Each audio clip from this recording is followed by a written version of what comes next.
히브리서 8장 7절에서 13절 말씀 제가 봉독해 드리겠습니다. 저 첫 언약이 무음하였더라면 둘째 것을 요구할 일이 없었으려니와 그들의 잘못을 지적하여 말씀하시되 주께서 이르시되 볼지어다 날이 이르리니 내가 이스라엘 집과 유다 집과 더불어 새 언약을 맺으리라. 또 주께서 이르시기를 이 언약은 내가 그들의 열조의 손을 잡고 애굽 땅에서 인도하여 내던 날에 그들과 맺은 언약과 같지 아니하도다. 그들은 내 언약 안에 머물러 있지 아니하므로 내가 그들을 돌보지 아니하였노라. 또 주께서 이르시되 그날 후에 내가 이스라엘 집과 맺을 언약은 이것이니 내 법을 그들의 생각에 두고 그들의 마음에 이것을 기록하리라. 나는 그들에게 하나님이 되고 그들은 내게 백성이 되리라. 또 각각 자기 나라 사람과 각각 자기 형제를 가르쳐 이르기를 주를 알라 하지 아니할 것은 그들이 작은 자로부터 큰 자까지 다 나를 알미라. 내가 그들의 불의를 긍휼히 여기고 그들의 죄를 다시 기억하지 아니하리라 하셨느니라. 새 언약이라 말씀하셨음에 첫 것은 낡아지게 하신 것이니 낡아지고 새하는 것은 없어져 가는 것이니라. 아멘. 할렐루야.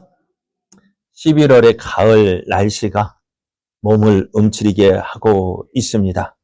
그럼에도 가을 수확을 하고 있는 농부의 손길은 바쁘기만 합니다. 이런 날에도 하나님을 사랑하여 예배의 자리에 나오기를 힘쓰는 여러분에게 하나님께서 주시는 크신 은혜가 넘쳐나 항상 승리의 날 되시기를 예수님의 이름으로 축복합니다. 옆에 계신 분과 함께 인사할 때 예수님 때문에 저는 행복합니다. 성도님은 어떠세요? 어떠십니까? 네. 예수님 때문에 저는 행복한데요. 여러분 어떻습니까? 행복하십니까? 좋습니까? 예. 오늘 우리에게 주신 하나님 말씀을 통해서 예수님은 옛 언약을 대체하는 새 언약입니다. 예수님은 옛 언약을 대체하는 새 언약입니다. 이런 제목으로 하나님 말씀을 증거하겠습니다. 지금까지 우리가 히브리서 1장에서 7장까지를 우리가 살펴왔는데요. 히브리서 기자는 지금까지의 히브리서의 기록을 이렇게 정리하고 있습니다. 8장 1절, 2절을 보면은 지금 우리가 하는 말의 요점은 이러한 대제사장이 우리에게 있다는 것이라. 그는 하늘에서 지극히 크신 이의 보좌 우편에 앉으셨으니 성소와 참 장막에서 섬기는 이시라. 이 장막은 주께서 세운 것이요 사람이 세운 것이 아니니라 했습니다. 이 말씀을 보면은 히브리서를 기록한 히브리서 기자가 히브리서를 기록한 이유가 무엇인지를 알 수가 있습니다. 그것은 우리가 믿는 예수님이 누구냐는 것입니다. 우리가 지금 믿고 있는 예수님이 어떤 분인지를 말씀해 주고 있는데요. 우리가 믿고 있는 예수님은 레위인들, 특히 아론의 자손들이 있는 그 제사장들보다 뛰어나신 분이십니다. 왜냐하면은 레위인들은 어떻게 해요? 아버지가 죽고 나면 아론이 죽고 누가 제사장이 되어졌어요? 그의 아들 엘르아살이. 그리고 엘르아살이 죽고 또 그의 아들이. 그러니까 이 제사장은 자연적으로 승계가 되어지는 것인데요. 예수님은 어떻게 제사장이 되셨을까요? 하나님의 맹세로 되어졌다라고 말씀하십니다. 그리고 이 레인 제사장은요, 일시적이에요. 다음 제사장은 또 바뀌는데 예수님은 영원하십니다. 그리고 유일하시고 완전한 대제사장이십니다. 그렇기 때문에 그래서 이 예수님을 이러한 대제사장이 우리에게 합당하다고 말씀하고 있습니다. 7장 26절을 보면은 이러한 대제사장은 우리에게 합당하니 거룩하고 악이 없고 더러움이 없고 죄인에게서 떠나 계시고 하늘보다 높이 되시니라 했습니다. 예수님이 그러니까 레인 제사장보다도 나은 이유가 뭐냐? 거룩하신 분이십니다. 악이 없고 더러움이 없고 죄인에게서 떠나 계시고 그러니까 죄인과 분리되신 예수님, 그리고 하늘보다 더 높이 되신 분이라 고백을 하고 있습니다. 그래서 예수님은 지금 이렇게 높아지시고 이렇게 되어주신 이유가 뭐냐? 우리를 위한 중보자가 되시고 우리들을 위한 우리들의 중보자가 되시고 우리를 위해서 기도하고 계시기 때문에 그래요. 우리의 구원자가 되시고 중보자가 되시기 때문입니다. 예수님은 우리를 위한 대속의 제물이 되셨습니다. 우리의 죄를 위해서 죽으셨습니다. 그러나 그것으로 끝나지 않으셨어요. 죽으신 것으로 끝났다면은 문제가 되는 게 뭘까요? 예수님께서 우리를 위해서 죽으셨습니다. 맞아요. 그럼 만약에 그것으로 끝났다면은 어찌 되었을까요? 우리 죄가 정말 용서받았는지 안 받았는지 알 수 있을까 없을까요? 예수님이 하나님의 아들이라고 하셨는데 그 하나님의 아들이시고 어떻게 확인할 수 있을까요? 저도요, 죄송합니다만 나도 여러분을 위해서 죽습니다라고 말할 수 있을까 없을까요? 있어요. 근데 내가 정말 여러분 죄를 위해서 죽었는지 안 죽었는지 어떻게 알아요? 알 수 있어요, 없어요? 없어요. 그러면 예수님께서 우리를 죄를 위해서 죽으셨다는 것을 어떻게 알 수 있을까요? 예수님께서 말씀하셨잖아요. 우리를 위한 대속의 제물이 되어 주시겠다고 말씀하셨어요. 그러나 그것을 끝났다면 안 돼요. 왜? 예수님은 우리의 죄를 위하여 죽으셨습니다. 그리고 우리가 죄 우리의 모든 죄가 용서함 받았다는 그 증거로 다시 살아나셨습니다. 그러니까 우리 죄를 위해서 죽으신 예수님은 우리를 의롭다 하시기 위해서 다시 살아나셨고요. 지금은 어떻게 하실까요? 지금은 우리를 하늘에 올라가셨는데요. 하늘에 올라가신 예수님은 하늘의 보좌 우편에서 하나님 우리를 위하여 기도하고 계시고 또 예수님은 또 하늘의 성소에서 우리를 위한 구원자와 중보자의 사역을 지금도 하고 계시고 있다는 것입니다.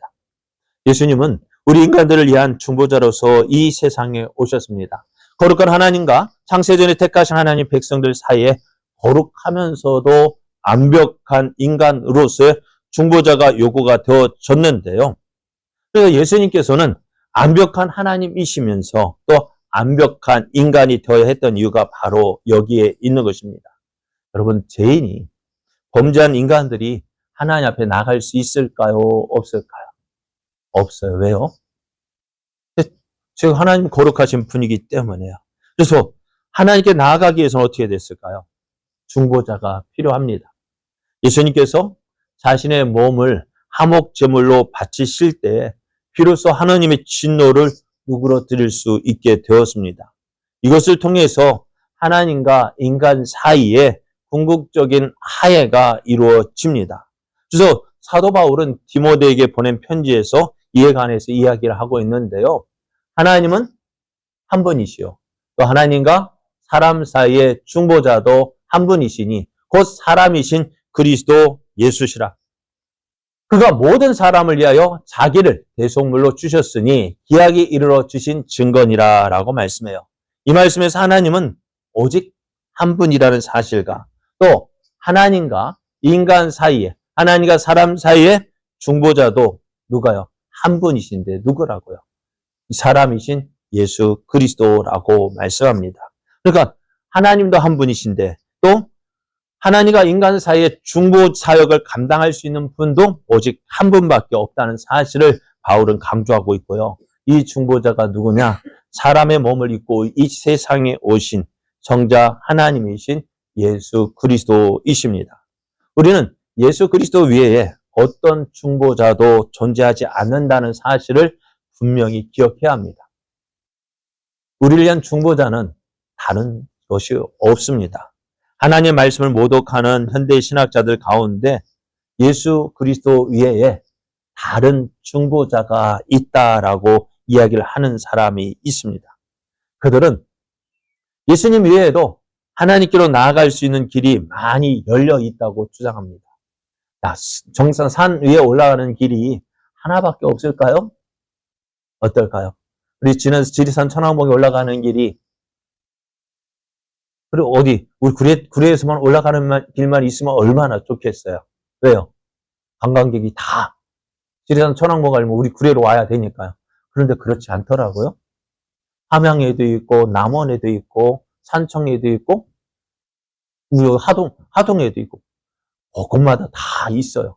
그러니까 천왕봉 올라가려면 이래도 가도 되고, 저리 가도 되고, 그건 산 정상에 가는 방법은 여러 길이 있을 수 있습니다. 그래서 사람들이 이렇게 얘기합니다. 야, 하나님께로 나아가는 길이 한 길만 있을 수 있느냐? 다른 길도 있다라고 이야기를 합니다. 그러니까요, 저기 어디야, 저 불교 쪽에서는 기독교를 싫어합니다. 왜요? 한 길만 있다고 이야기하거든요. 그런데 저 성탄절이나 석탄일 생 보면은 꼭 뭐가 있어요? 성탄절 때 보면은 아기 예수님의 탄생을 축하합니다 하면서 거기 앞에 있는 원골교에도 써 붙여놓고 또 하엄사 주지가 딱 붙여놓고 왜 그럴까요? 우리 교회는 안 붙여놓더라고요. 왜 그럴까요? 천주교는요 인정하거든요. 뭐라고요? 모든 종교에는 그들 나름대로 구원의 길이 있다 이야기를 합니다. 종교 간의 대화를 하기 위해서 다른 종교들과 서로 이야기하다 보니까 그들을 인정하다 보니 너들 나름대로 구원의 길이 있다라고 얘기합니다. 저는 말씀드렸잖아요. 우리의 십자가에는 예수님이 안 달려 있어요. 왜요? 부활하셨으니까. 그런데 천주교의 십자가에는 예수님이 십자가에 못 박혀 죽어 있어요. 아직도 달려 계셔요. 그죠? 그런데 그 말을 할 때 저들이 그 십자가를 달고 나왔을 텐데 그 예수님의 그 모든 종교에는 그들 나름대로 구원의 길이 있다 할 때 그러면 예수님 그러면 십자가 달신 예수님 나는 뭐야? 하지 않으셨을까요? 겟세마네 동산에서 십자가에 못 박혀 죽으시기 전에 예수님이 땀이 피가 되도록 그렇게 간절히 기도하신 이유가 뭐예요? 아버지요, 꼭 내가 십자가 져야 합니까? 다른 길 없습니까? 다른 방법 없습니까? 그래서 예수님의 방법은 뭐예요? 할만하시거든. 다른 방법이 있다면은 나 십자가 지기 싫습니다. 예수님의 말은 그거예요. 할만하시거든. 이 잔을 내게서 옮겨 주옵소서. 예수님의 기도는 뭐예요? 나 십자가 지고 싶지 않습니다. 다른 방법이 있으면은, 다른 구원의 길이 있으면은 그거 알려주십시오. 예수님의 기도는 그거였어요. 그런데 뭐예요? 하나님의 뜻은 뭐예요? 이 잔을 내게서 옮겨 주옵소서. 그러나 내 원대로 마옵시고 아버지의 원대로 해달라고 한 것이 뭐니까? 다른 구원의 길이 없다면은 누구요? 내가 십자가 지겠습니다는 그 기도잖아요. 근데 그 십자가에 달린 예수님이 그 십자가에 달린 예수님을 딱 들고 있으면서 하는 말, 모든 종교에는 그들 나름대로 구원의 길이 있어 하면은 예수님이 십자가 왜 못 박혀 죽으셨을까요? 예수님이 그렇게 밤새도록 겟세마네 동에서 그렇게 간절히 기도했던 그 기도는 무슨 의미가 있을까요? 어떨까요? 그러니까 지금 불교나 이슬람교나 힌두교나 다양한 토속 종교들 가운데서도 신과 사람을 연결할 수 있는 특별한 구원자가 존재한다라고 이야기하는 사람들 있습니다. 그러나 그것은요, 진리를 훼손하기 위해 사단이 제공한 감언 이설에 지나지 않습니다.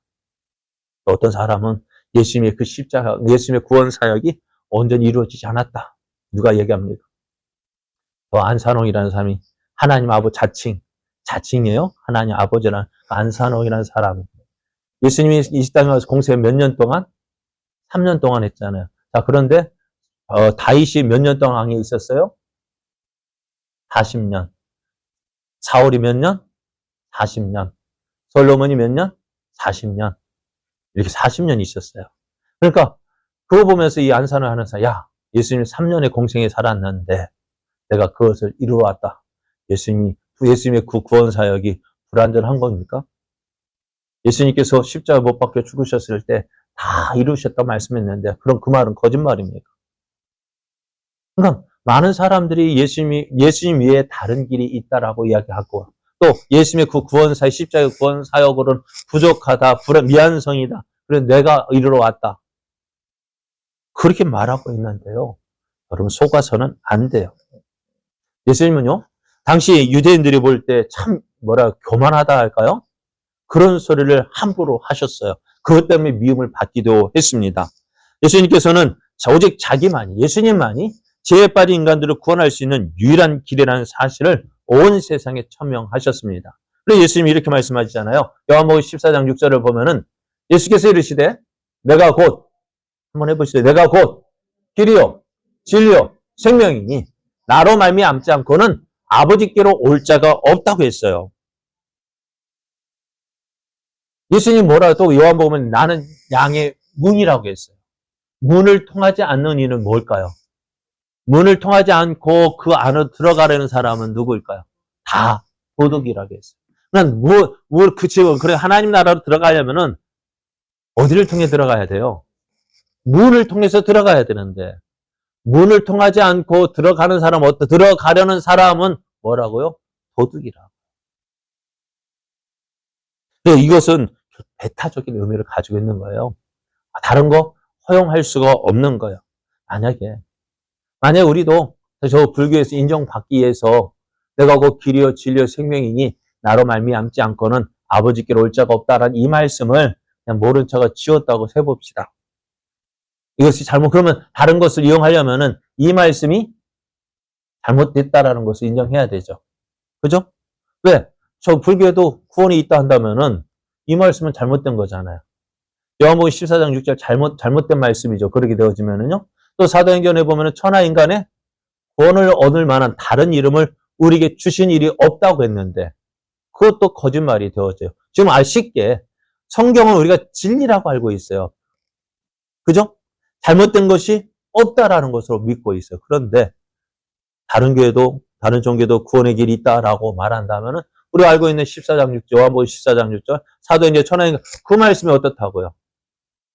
틀렸다 얘기하면은 성경이 믿을만 할까요? 믿지 못할 말이 될까? 다 믿지 못할 말이 되어지죠. 그러면 어떻게 되어질까요? 성경은 더 이상 진리가 될 수가 없습니다.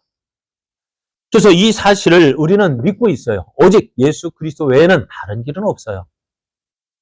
구원 얻을 다른 방법 없어요. 이 사실을 받아들이지 않고 믿지 않는 사람들은 아무리 신학교 교수다 아무리 많은 것을 가지고 있다 한들 그들은 참된 그리스도인이 될 수가 없습니다. 오늘 우리는 이와 같은 악한 사조를 깨워서 경계하지 않으면 안 돼요. 우리 가운데 은밀하게 찾아옵니다. 살짝 톡톡 건드립니다. 이거 허용해라. 이것만 인정해줘라. 이것만 인정해줘라. 그 하나 인정해주면 어떻게 되어질까요? 하나 인정해주면은 또 다른 거 인정해주는 게 어려운 게 아니에요. 더 쉬워요. 자주 말씀드리잖아요. 주일에 한 번 빠지는 게 쉬워요. 두 번 빠지는 게 쉬워요. 예? 예배 한 번 빠지는 게 쉬워요. 두 번 빠지는 게 쉬워요. 한 번 빠지는 게 쉬워요? 한 번 빠지는 게 어려워요. 두 번 빠지는 게 쉬워요. 한 번 빠지니까 어떻게 또 다른 이유가 생기거든. 한 번 허용해주면은요, 이것 가지고 전에 해줬는데 왜 이번에 안 해줘? 야, 누구는 해줘놓고 왜 나는 안 해줘? 어찌 될까요? 아무한테도 이야기하지 마. 너에게만 해줄게 하면 어떻게 돼요? 근데 그 사람이 아무에게도 이야기하지 않을까요? 가서, 야, 나 누가 이렇게 해줬는데. 그럼 어떻게 돼? 누구는 해주고 나는 왜 안 해주냐 하면 어떻게 될까요? 그거 또 감추기 위해서 또 해줘야 되고. 그러면 어떻게 돼? 결국, 이것도 아니고 저것도 아닌 것이 되어져요. 우리 신앙도 그래요. 이거 끝까지 붙잡아야 될 거 붙잡아야 됩니다. 끝까지 지켜야 될 거 지켜야 합니다. 뭐요? 진리요. 하나님 말씀이요. 오직 예수 그리스도에는 다른 길이 없습니다. 다른 방법 없습니다. 예수 없이 구원 받을 수 없습니다.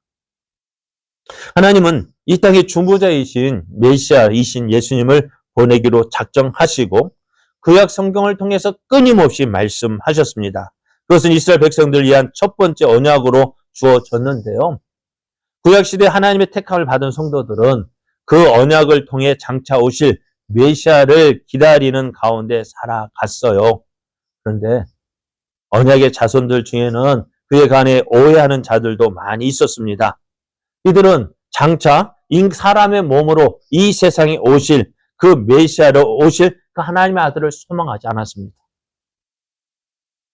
그들은 자기 나름대로의 그 메시아를 그려놓았습니다.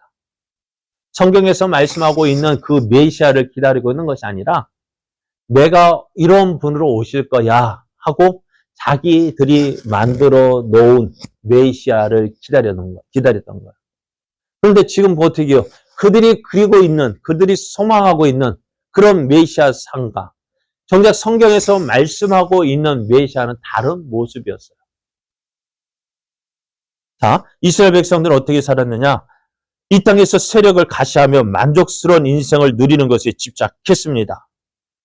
그러다 보니 어떻게 해요? 지금 로마 시대에 로마의 지배를 받고 있던 이스라엘 백성들 어떤 메시아상을 원했을까요? 다윗과 같이 힘으로 군사적으로 그 힘으로써 이 로마 군대를 몰아내고 이스라엘을 회복할 그런 메시아상을 원했습니다. 그런데 정작 오신 예수님은 어떤 모습일까요? 사람들은 예수님을 몇 살로 보았을까요? 30살의 예수님 몇 살로 보았을까요? 워낙 고생을 많이 하셔가지고요. 30살의 예수님을 50세로 봤어요. 네가 50살도 안 됐는데 아브라함을 봤다고 하느냐? 예수님 너무너무 고생하셨어요. 볼품이 없었어요. 그러나 여러분 우리가 지금 성하라고 예수님 그려놓은 그 얼굴 있죠? 그거 보고 예수님 기다리면은요 몰라봐요. 그러니까 그거 보고서 야 예수님 잘생겼다? 잘못된 거예요. 이사야서 흠모할 만한 것이 아무것도 없대요. 저보다도 못생겼어요. 예? 예수님은 저보다도 못생겼다고요. 근데 우리는 예수님 어떻게 생각하십니까? 그 영화에도 보면 아주 잘생긴, 그죠? 나는 이런 아주 잘생긴 그 미남은 그런 사람으로 예수님을 해놨잖아요. 아니라고요. 그러니까 우리 스스로 하나님 믿으면서도요, 내가 만들어 놓은 그 하나님, 내가 만들어 놓은 그 예수님, 거기에 자꾸 맞추려다 보니까 어떻게 해요? 우리 신앙이 잘못된 거예요. 오늘 어떻게 되느냐? 다시 한번 말씀으로 돌아가야 돼요. 왜 말씀을 자꾸 읽고 들어야 되느냐? 내가 만들어 놓은 그 허상을 깨뜨려야 되기 때문에. 자꾸 내가 만들어 놓은 그 예수님, 내가 만들어 놓은 그 하나님에다 자꾸 맞추려니까 안 맞춰지잖아요. 그래서 여러분 시험 드는 이유가 뭐예요? 내가 원하는 대로 왜 안 해주느냐? 그것 때문에 시험 들잖아요. 왜요? 자꾸 그렇게 보기 때문에 그렇습니다. 그래서 이스라엘 백성도 그렇게 기다리다 보니까 어떻게 해요? 예수님 정작 예수님께 그들이 그토록 기다리던 예수님이 오셨지만 어느 누구도 그 예수님을 영접하는 사람이 없었던 거야. 그래서 요한복음 1장 12절을 보면은 영접하는 자, 곧 그 이름을 믿는 자들에게는 하나님의 자녀가 되는 권세를 주시고 왜 그랬을까요? 안 믿으니까요. 어느 누구도 예수님 오셨지만 안 믿는 거예요. 그래서 이제 지금 그렇게 사람들이 예수님을 기다리고 있었다고요. 이스라엘 백성이 그렇게 잘못 생각하는 이유가 뭐냐면은 구약에 보였던 그 그림이 어떻게 그 모습이요. 그림자요. 모형이기 때문에 그렇습니다. 그런데 실체가 오면 어떻게 되어질까요? 자, 그런 것 같아요. 저도 종종 TV나 연예인들 딱 보면 잘생겼잖아요. 그런데 정작 밖으로 나가서 누구 말도 쌩얼로 나오면 어떨까요? 알아볼까요? 못 알아볼까요? 못 알아볼 것 같아요. 저도 예전에 한번 속았습니다. 속았다기보다도 주일날 우리가 전에 제 영족에 처음 간지 얼마 안 됐을 때요. 주일날 이렇게 표현하면 그래 화장을 하고 막 하고 오시잖아요. 그죠? 그런 얼굴만 봤죠. 교회에서는. 그죠? 근데 오늘날 저는 저희 아내한테 끌려가지고 산에 올라가는데요. 산에 올라갈 때 누구 말대로 진짜 화장을 하고 오시는 분이 있을까 없을까? 있긴 있겠죠. 근데 운동하러 오는데 누가 화장을 교회 올 때처럼 그렇게 진하게 하고 올까요? 기초화장만 크림만 바르고 오겠지만은. 그죠? 왔는데 저 앞에서 다 하는데 목사님 안녕하세요 하는데 모르는 여자예요. 눈이 동그래져. 누구세요? 저 못 알아보세요? 그때부터 이제 머리가 복잡해진 거야. 누구지? 기억이 안 났어요. 왜요? 솔직하게 저희 누님 결혼할 때도 결혼식 신부 대기실 갔더니, 이상한 여자가 앉아있지. 저희 누나가 아니었어요. 야, 여자 화장은 진짜 몰라보게 만들어요. 무슨 얘기 하라 이렇게 나왔어요. 그러니까 예수님을 만나는데, 예수님을 보는데 그렇게 내가 만들어 놓은 그림으로 보지 말자고요. 그럼 어떻게 항상 말씀을 통해서 확인을 해봐야 됩니다. 그러니까 예수님 성경에서, 그러니까 구약의 성도들이 보았던 것은 모형이고 그림자이기 때문에 그게 정확하지 않다고요. 여러분 보면은 몽타주라고 하나요? 현상 수배본 그거 보면은 사진 딱 찍어놨죠. 그거 보고 과연 찾을 사람, 신고할 사람은 있을까 없을까요? 거의 그 사진만 보고는요 힘들 것 같아요. 그렇게 보아왔는데 이제 실체가 왔는데 저희들이 알아보겠느냐고요. 그들은 그러기 때문에 지금 내가 믿고 있는 것이 전부있냐? 내가 하는 것이 전부인 것이냐? 그러니까 앞에 제가 항상 찬송하는 것은, 우리가 부를 때 찬송 처음 부르죠? 내가 주인 삼은 모든 것 내려놓고. 그것을 부른 이유가 뭐냐면은 우리의 신앙이 바로 그런 모습이어야 돼요. 내가 주인 삼은 것 다 내려놓고요. 주 앞에 나가서 주님이 원하시는 것, 그것을 바라보는 것이 신앙생활이어야 하는 거예요. 예수 믿는다 하면서 내가 믿는 거 다 끝까지, 내가 붙잡은 거 다 끝까지 붙잡고 거기다 예수님을 더 놓으려 하니까는요 안 되는 거예요. 근데 오늘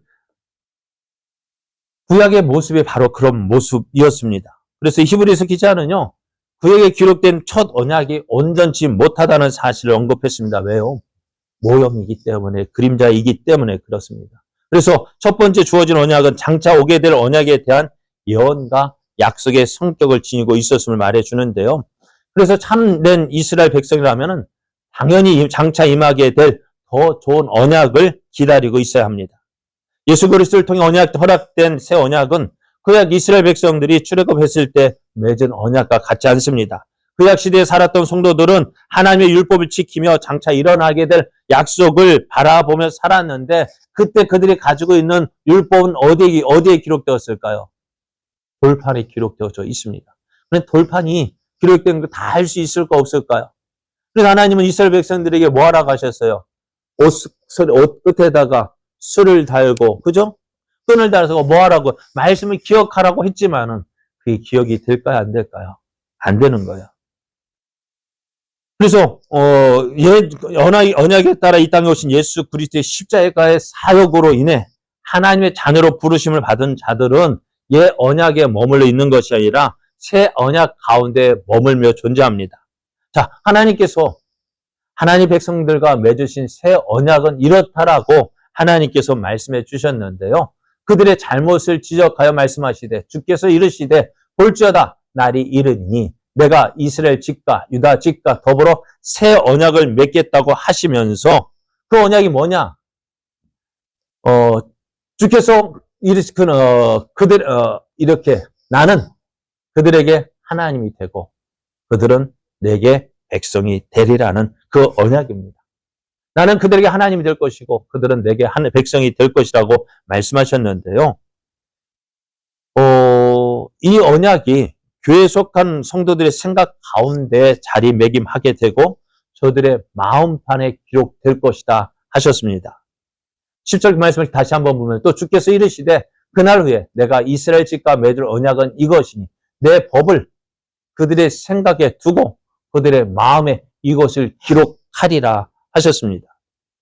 그렇게 되어지면은 지상에 살아갈 모든 참된 성도들은 굳센 믿음과 함께 마음판에 이 하나님의 말씀, 새 율법이, 새 계명이, 새 언약이 그들에게 기록되어지게 됩니다.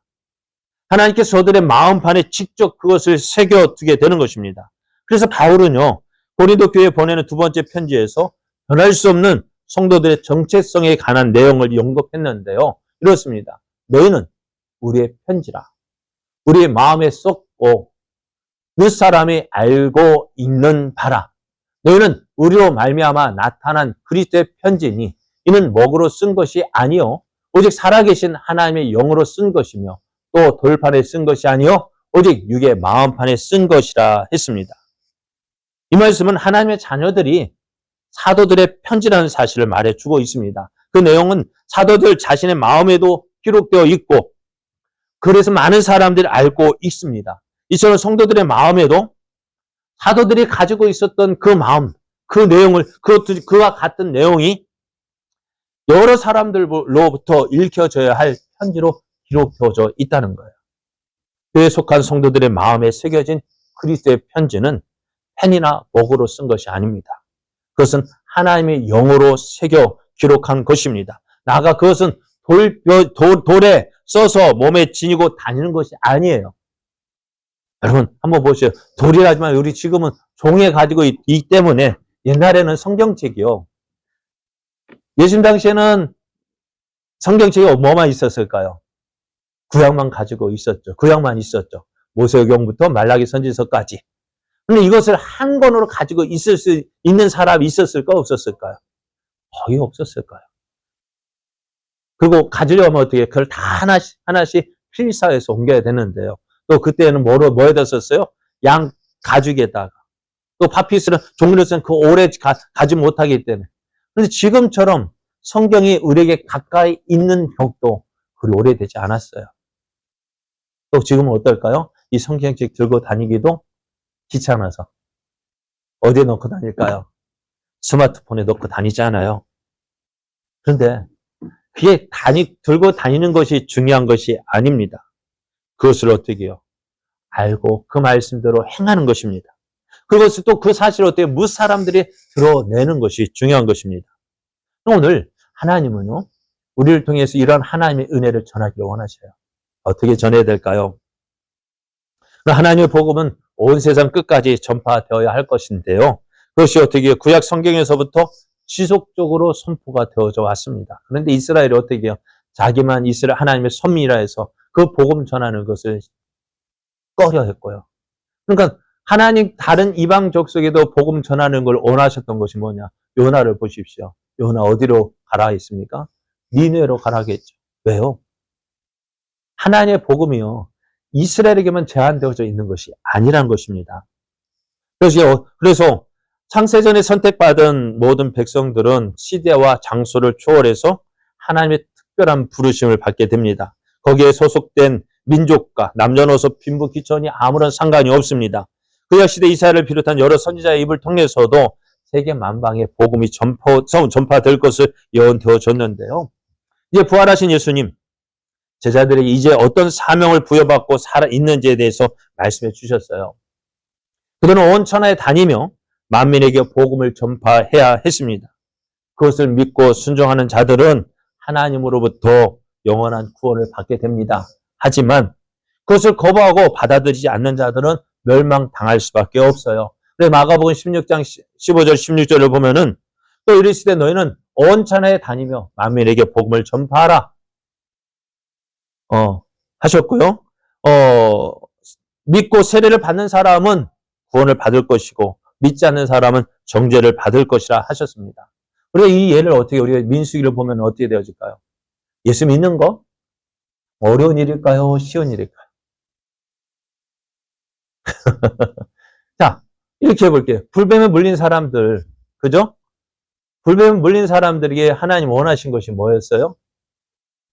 쳐다보라는 거. 노뱀 만들어 장대가에 달고 백성들 어때요? 그것을 쳐다보기만 하면 그 불뱀에서 물린 자들을 살리라고 말씀하셨어요. 노뱀을 보는 게 쉬워요? 어려워요? 쉽죠. 그런데 그걸 뭘까요? 최소한의 순종입니다. 그렇잖아요.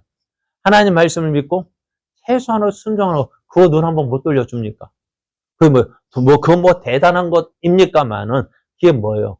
하나님 말씀을 믿고 순종하느냐 그거 보시는 거예요.